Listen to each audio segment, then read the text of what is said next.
Hey there, thanks for tuning into Airalo. Are you new to eSIMs? We've got you covered. In this video, we'll give you an overview of how to use an eSIM for the first time.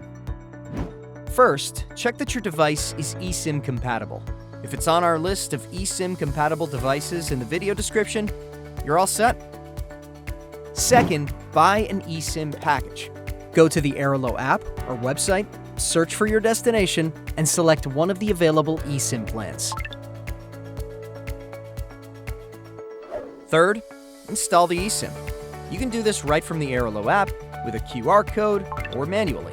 Be sure to check your activation policy first to see when you should install it. Next, turn on your eSIM. When you arrive at your destination, simply turn on your eSIM line to connect to a mobile network. It's that easy. Head to the Airalo app or website to get started.